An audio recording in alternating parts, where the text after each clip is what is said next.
Hey booktubers, I hope you're all doing well. Today I am here to review the last book from the Embrace series by Jessica Shirvington. This is called Empower. Now, before I get started, I want to point out that on the jacket it says young adult fiction ages 13 and up. I disagree. I mean, if you have your own opinion, that's fine, I respect it. Just because I think this is more appropriate for 16 and up, because there is a lot of foul language in here, and again, if you use that kind of language and you're 5 years old, that's your business. But for me, I just thought it was kind of strange, 13 and up. The age category is like ages 9 and up, ages 12 and up, ages like 16 and up, but I've never seen a 13 and up. I just thought it was a little weird. But overall, this book I really liked it. I already heard from the subscriber who introduced me to this series seemed to not really enjoy it, and I can't wait to find out from her why. So I really enjoyed it. There were some scenes definitely worth an eye roll or two. Basically, Spence, who is one of the Grigori at the Academy, has gone missing, and Violet has been gone for the last 2 years. She's been working with the Rogues because she had to stay away from Lincoln. She basically figures that being around Lincoln puts his life at risk, which is a bigger consequence for her and any Grigori who is partnered up with their soulmate, because as you guys know that Rudyard and Nyla were soulmates, and then when Rudy died, Nyla pretty much died too, because her soul shattered when he died. And it's a bigger consequence for the one who's still living, because they have to be in this world without their soulmate while their soulmate has moved on and is at peace now. No one at the Academy knew where Violet was other than Steph, but Steph had to send Onyx to go retrieve Violet because Spence had gone missing, and Chloe, his Grigori partner, gave him a message saying that she wants to talk to Violet and only her. So they had to go and find Violet. And of course, when she heard that Spence was missing, she dropped everything and went back to the Academy, even though she'd been avoiding it like the plague for the last 2 years. And Spence was almost as close to her as a partner could be, and she saw him as a brother, and he supported her in the previous books in a way that other Grigori, even Lincoln, couldn't support her. So she has a very special connection with him, so she would do anything to save him. So the whole story is chasing the man, the exile with a briefcase, and he is the one that's in charge. He's running the show, and he has basically control over Spence's life. One of the most valuable skills that Violet picked up from working with the Rogues is learning how to shut down all her emotions. This way the exiles couldn't sense her presence either, so she could be in the same room with them and they wouldn't even know that she's there. And it helped her survive, because from the last book, when Lincoln died, she basically shattered too. But because she's unique, she didn't completely die. So she's kind of like, she's feeling the pain physically and mentally all the time. So Gray, one of the Rogues, taught her how to channel her emotions and just shut it all out, and that's how she'd been surviving. So when she went back to the Academy and saw Lincoln, she tried to do the same thing, shut out her emotions, but he still sensed her.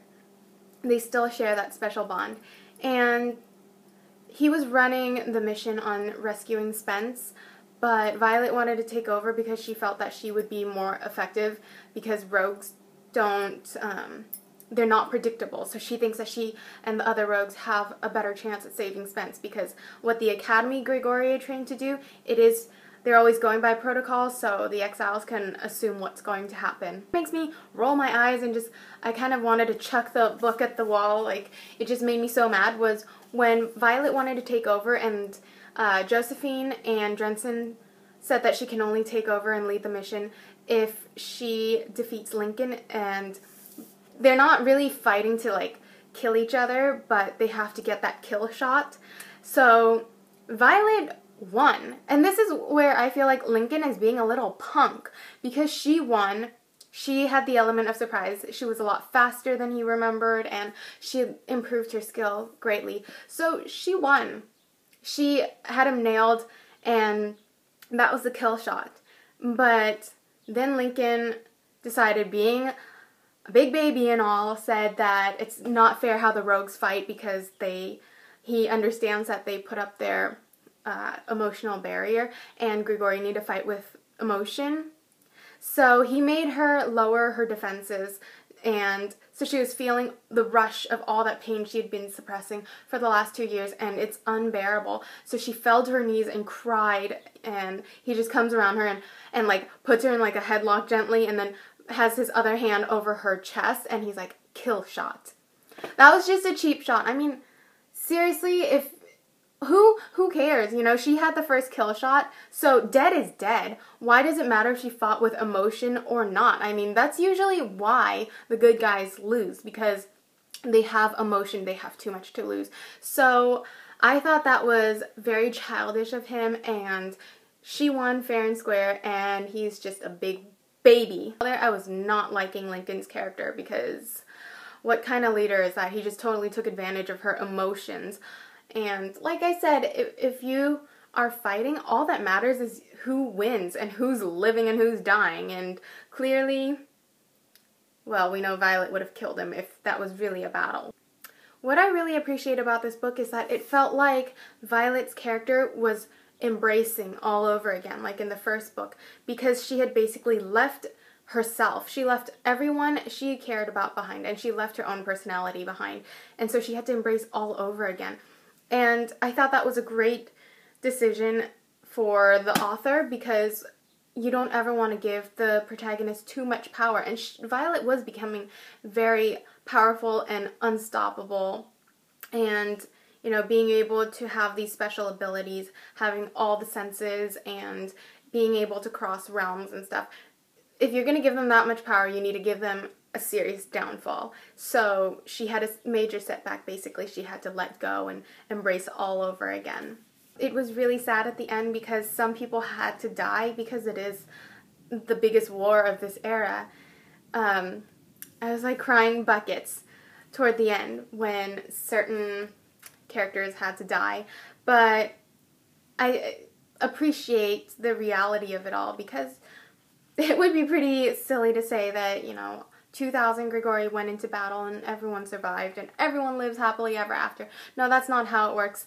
While I enjoyed almost everything about the book, I would say I would have appreciated more action, less loving. Because a lot of it, I would say 80%, 85% of the book was about Violet's inner turmoil, how she was feeling toward Lincoln, their conflict, their love, their bond. And while it is important, I think this story would have had a lot more power to it if it was more about the action, the fighting, rather than the love. I feel that when most of the book is about romance rather than the action, it excludes a big audience. So if there was more action, I could definitely see men and guys reading this book and older readers, because right now this kind of appeals to a very narrow audience, which is like teenagers and young adults. But yeah, I mean, you don't want to just read a romance novel, because this genre is not romance. So that's all that's my only complaint about the book, but I still really enjoyed it because I am a young adult, and I still can relate to the characters, but I'm just saying it would be nice if it wasn't so much about the romance.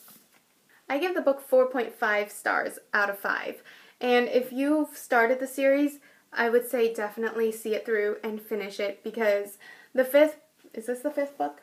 Yeah, this book is a lot more interesting than the in-between books, like the second and third weren't so great. So I definitely recommend, if you started it, finish it. It's a good story.